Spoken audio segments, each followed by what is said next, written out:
Seguimos en Historias y Testimonios.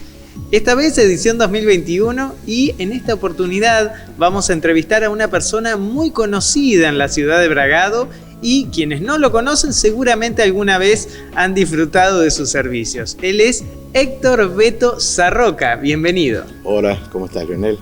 Un gusto. Sí, es cierto, por ahí me conocen de tantas fiestas o cosas que uno va haciendo, ¿no? Tantos años andando en esto también. ¿Cómo preferís o con qué te identificás mejor? ¿Con la palabra operador, con sonidista o DJ? ¿Con cuál te identificás más? Mira, DJ fui muchos años DJ, hasta que un día no quise saber más nada de fiestas, de los sociales, ¿viste? Claro. No quise saber nada, no es que me moleste, pero el DJ no es una tarea simple, por lo menos en mi época. A mí yo arranqué con discos. Conseguir discos tenía que ir a Buenos Aires a comprarlo, porque acá había una disquería o dos y el material no era nuevo, llegaba. Entonces ellos te desgastaba. Después con el CD tenías que comprar un servicio con las grabaciones, pero lo más lindo es operador, o sea, de eso, de trabajar en una consola. Creo que lo más, para mí, ¿no? Lo dicho que me tomarán bronca, pero cada uno en su ramo. A mí lo que es como operador me encanta, y operador de frente. El operador de monitoreo es difícil, es más difícil, lo he hecho. A Cacho Castaño, por ejemplo, le he hecho una vez que en Ascensión fue a actuar y no trajo operador de monitoreo, yo le hice monitoreo, no hay problema. Y para quien no conoce, ¿qué sería específicamente esa función? El operador de monitoreo es el que hace que los músicos escuchen lo que ellos quieren. Generalmente cada músico tiene un retorno, sea in-ear o monitor, claro, y cada uno quiere escuchar lo que él quiere. Entonces vos al frente, por ejemplo, haciendo sonido de frente, haces una sola mezcla de toda la banda. Claro. En el monitoreo vos le haces a cada músico lo que él quiere escuchar. Claro. Por eso hay mezclas de monitoreo de 12 canales, 15 mezclas distintas, 16. Pero bueno, es un laburo lindo, ¿eh? Sí. Pero bueno, yo siempre, generalmente hice frente, hice PA, como se dice. Vos sos de Mechita, ¿no? Yo soy de Mechita, nacido en el Policlínico Ferroviario acá de Bragado, donde mi mamá en esa época era administradora. Y bueno, pero me crié en Mechita y estuve en Mechita hasta los 18, que ahí me fui a Buenos Aires a trabajar. Tuve un tiempo en Buenos Aires, volví a Bragado, después volví a Buenos Aires y después ya me quedé acá en Bragado quietito, no he hecho más nada. Por lo que estuve viendo, en Mechita hiciste un paso por el fútbol, el Club Social y Deportivo Mechita, ¿puede ser? Sí, no, en el fútbol no, yo soy como el OJ, para el deporte cero, ¿viste? Pero no, en Mechita lo que pasa, ¿cuál es el tema? Que el Club Social, el Juventud Ferroviaria que llamaba, mi papá siempre estuvo en el club.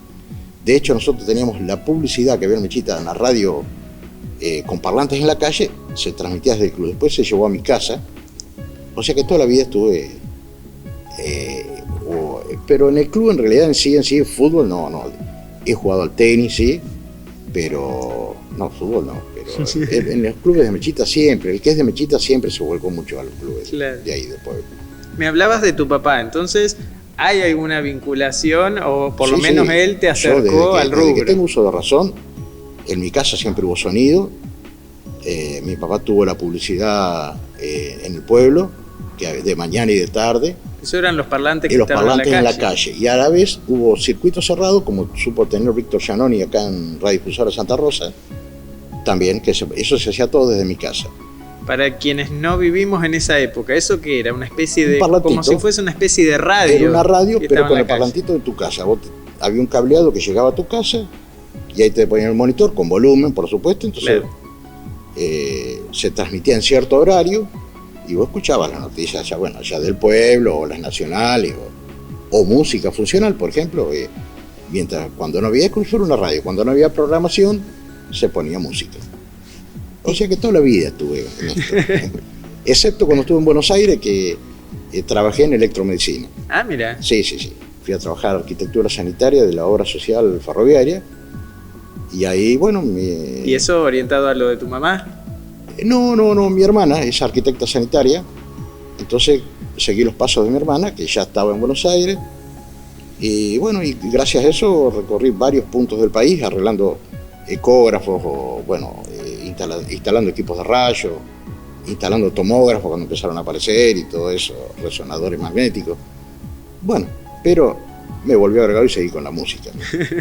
¿Y cuándo arrancaste específicamente con el tema de la música en Bragado? ¿Más o menos en qué años?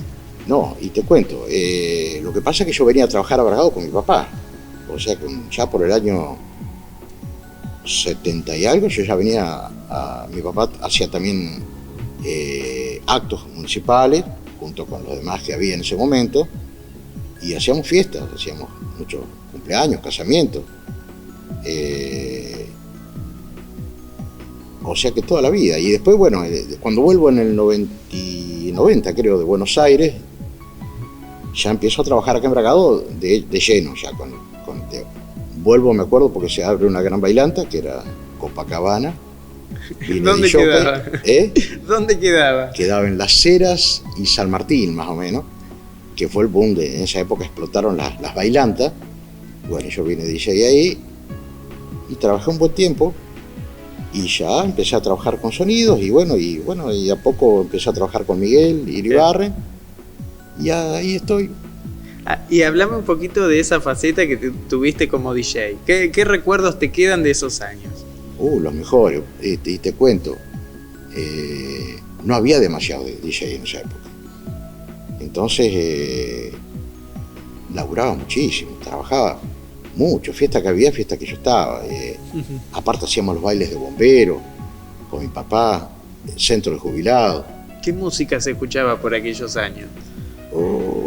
Y jubilados y bomberos, había por supuesto un bloque de tango obligado, si no pasaba tango, y cumbia, en esa época se pasaban los guaguancó, Cuarteto Imperial.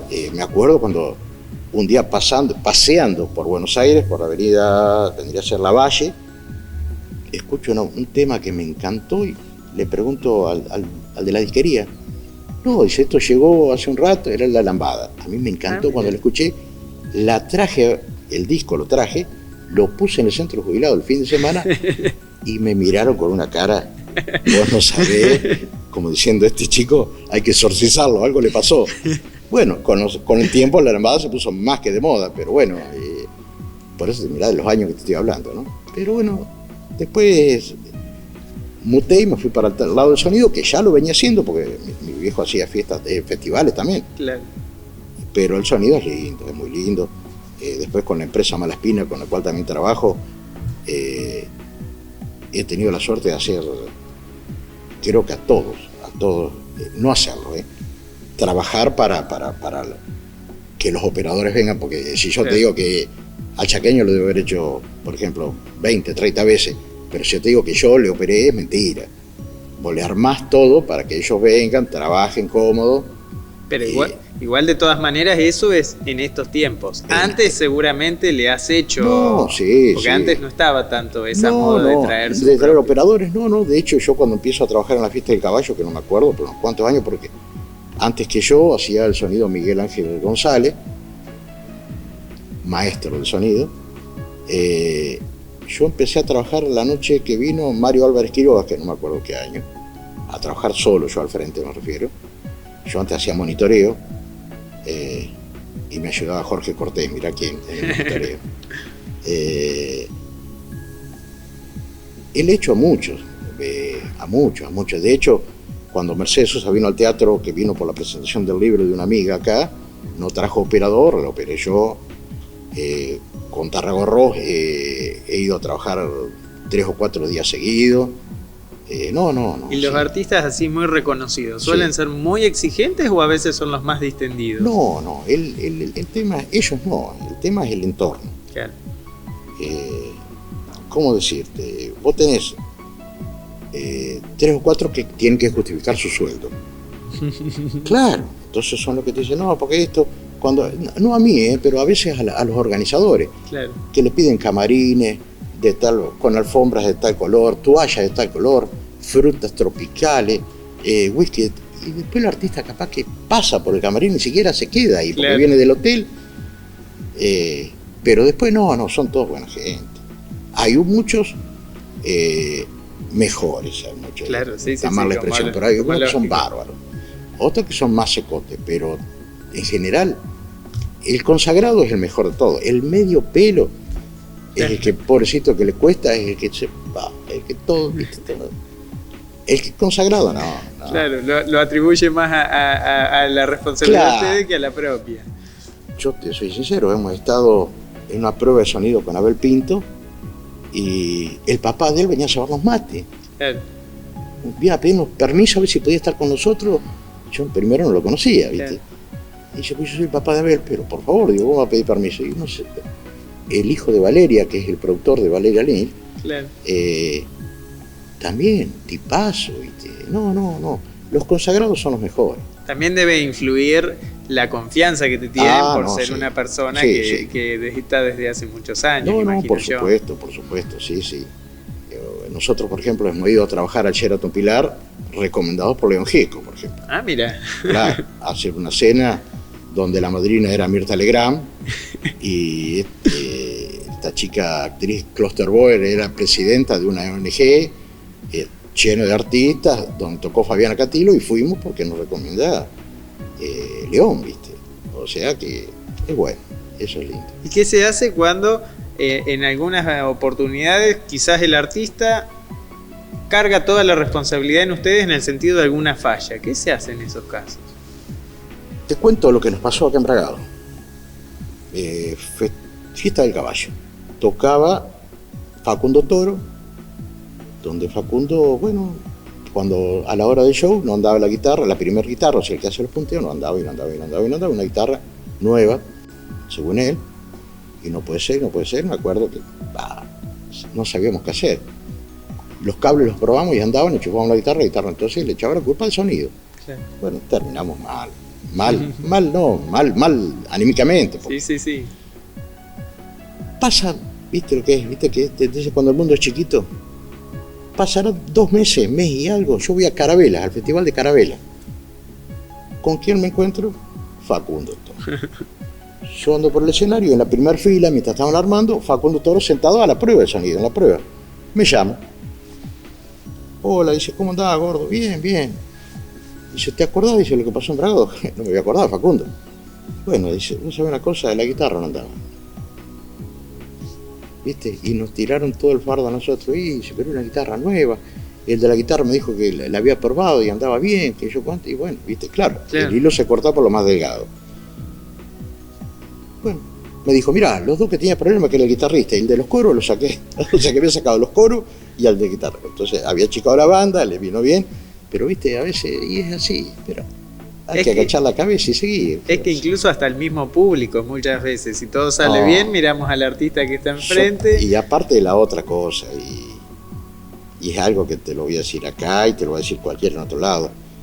Vos rendís más examen en tu pueblo que en otro lado. Yo acá, por ejemplo, la fiesta del caballo durante años la sufría. Ahora no, ¿viste? Pero ya cambié la cabeza. Pero quería que saliera todo bien, porque te están esperando para decir, ¿viste en qué fallaste? Claro. En otro lado no.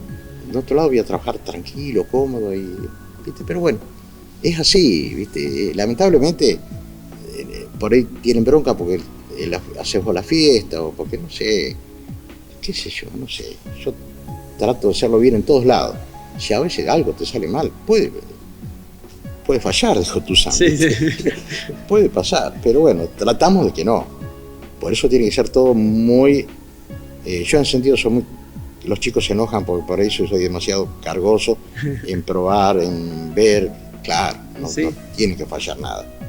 Pero a veces sucede, ¿viste? Le pasa a los corredores que un día se les paró el motor y a nosotros se nos puede cortar un cable. Tal cual. Bueno, pasa. ¿Y te ha costado mucho adaptarte a los cambios tecnológicos que hubo a lo largo del tiempo? Mirá,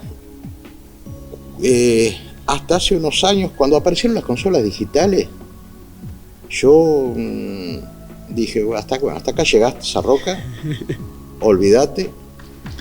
Hasta que un día voy a Guatraché, La Pampa, a hacer la Soledad, y Malaspina dice, bueno, acá tenés. Había comprado la consola digital, yo no la había visto ni en foto. Pero Casualmente fui a trabajar ese día con un operador de primera que es Gabriel Caricio de Chivilcoy, y Gabriel tampoco la había visto. Dice, bueno, vamos a ver. Vamos a probar. Y bueno, y te digo la verdad, como yo ya venía haciendo mucho trabajo con la computadora, no me resultó tan difícil. Claro, era cuestión de animarse. Claro, y aparte, ¿cómo explicarte? Con estas consolas digitales nunca terminás de encontrarle todas las funciones. Siempre hay otra cosita, claro, otro acceso más rápido. Bueno, entonces ya ese día trabajamos bien. Después cayó el operador de Soledad, que es Chucky, que es un amigazo, y nos explicó un par de cosas como para salir más del paso. Y la verdad, bárbaro. Te digo, hoy no quiero ver las análogas. O sea, porque ¿qué pasa? Vos con una consola común tenías que llevar otro rack donde tenías ecualizadores, efectos, compresores y todo cable que conectaba. Claro. Te fallaba un cable. En la digital tenés todo adentro. O sea, no es un solo cable que le das corriente, claro, y después no tenés más nada. Después la salida, por supuesto. Y de hecho, ya hay varias consolas que nosotros, por supuesto, tenemos, donde ni siquiera tocas la consola. O sea, se hace todo a través de una tablet o una claro, PC o un notebook, por ejemplo. La conectás Wi-Fi y listo. O sea, la consola no tiene potenciómetro, no puede hacer ruido, nada. Sí, se ha superado. Claro.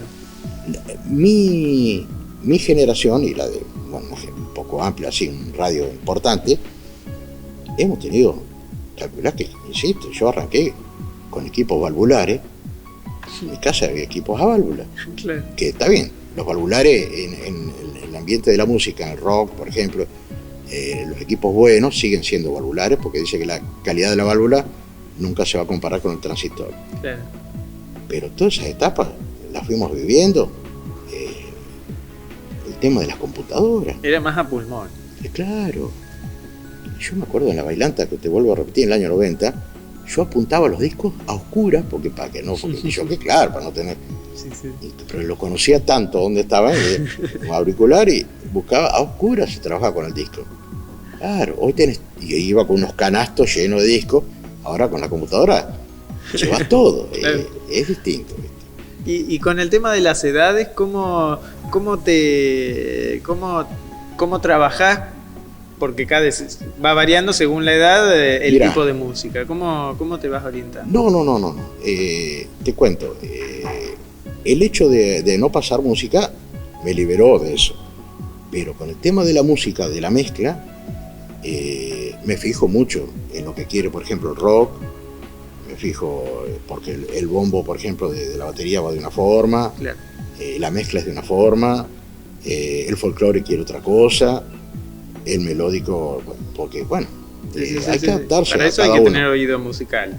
Sí, no sé, sí, pero te haces viendo, ¿cómo te puedo decir?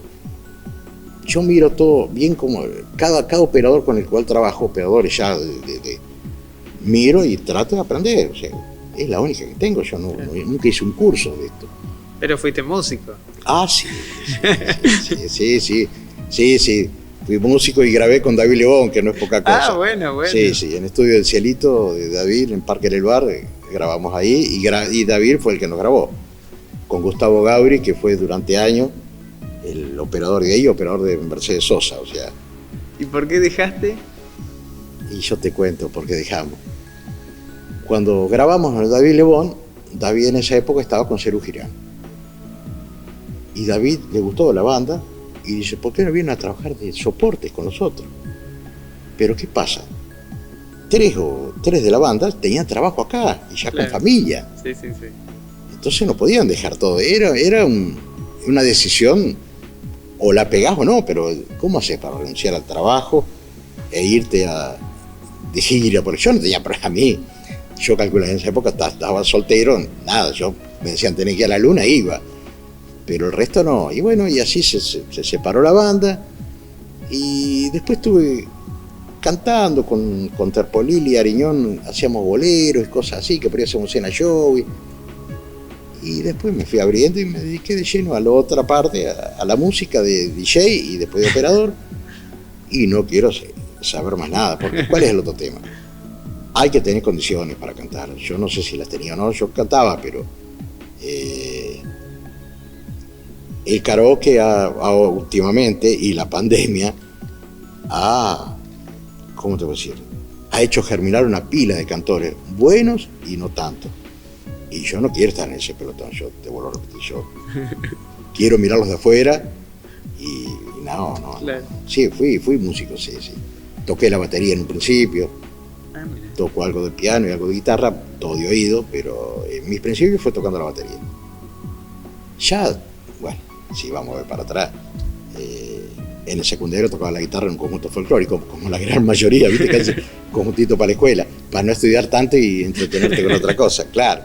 Pero bueno, toda la vida con la música, que me encanta, por supuesto. El día que no lo pueda hacer, no sé qué voy a hacer, porque es mi vida esto.